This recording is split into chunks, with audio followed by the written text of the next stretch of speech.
Thầy không biết đó này. Để lại cho lấy này. Đó. Cho tra cho tốt. Ừ.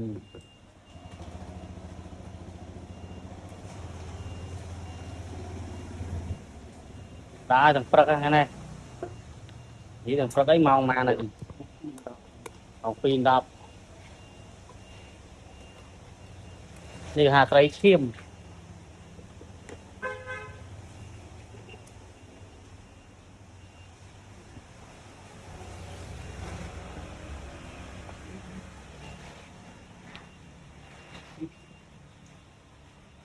long đồn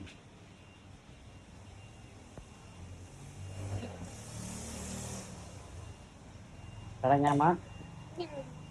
Ừ.